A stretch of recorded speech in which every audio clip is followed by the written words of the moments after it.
অন্নপূর্ণা যোজনার টাকা কবে থেকে ঢুকবে?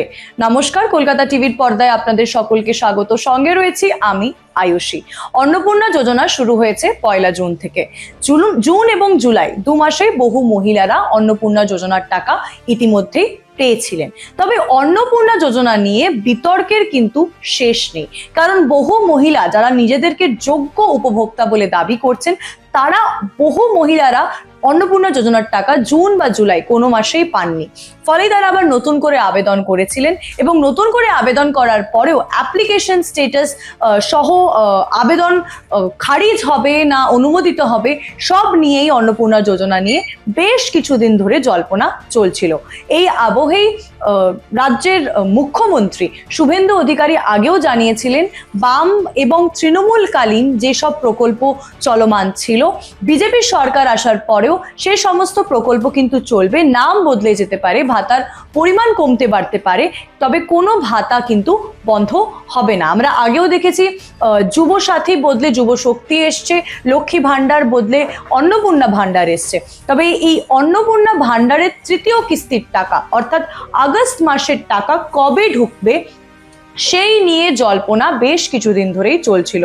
আগের 2 মাস অর্থাৎ জুন এবং জুলাই মাসে দেখা যায় অন্নপূর্ণা যোজনার যারা টাকা, যাদের অ্যাপ্লিকেশন গৃহীত হয়েছিল, তারা অন্নপূর্ণা যোজনার টাকা কিন্তু মাসের মোটামুটি 5 থেকে 7 তারিখ অর্থাৎ প্রথম সপ্তাহের মধ্যেই পেয়ে গিয়েছিলেন।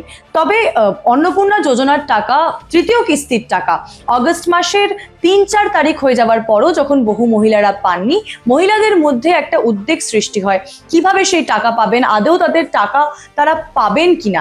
এরই মধ্যে মাঝখানে আরো একটা ঘটনা ঘটে। দেখা যায় অন্নপূর্ণা যোজনার যে পোর্টাল ছিল, সেই পোর্টালও মাঝখানে কাজ করতে বন্ধ হয়ে যায়, যেখানে অ্যাপ্লিকেশন স্টেটাস বা সিটিজেন লগ ইন বলে যে অপশন ছিল, সেই লগ ইন অপশনও সরিয়ে নেওয়া হয়।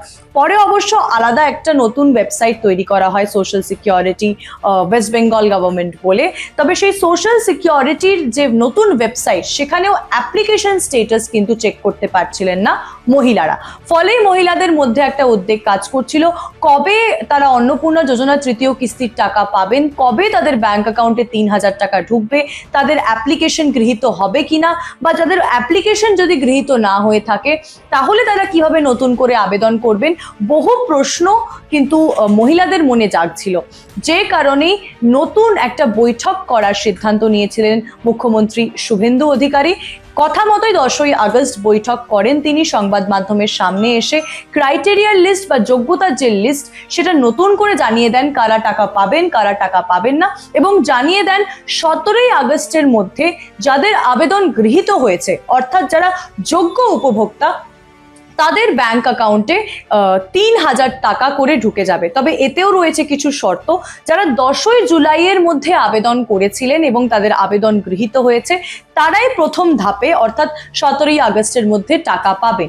11ই জুলাই থেকে 31শে জুলাই পর্যন্ত যে মহিলারা আবেদন করেছেন, তাদের টাকা যাবে দ্বিতীয় ধাপে।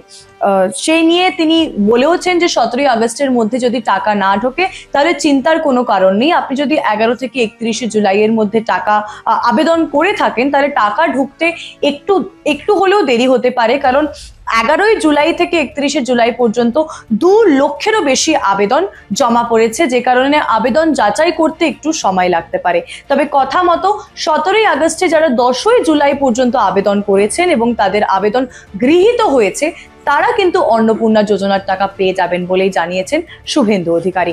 আরো খবরের জন্য চোখ রাখুন কলকাতা টিভির পর্দায়, রাত দিন 7 দিন।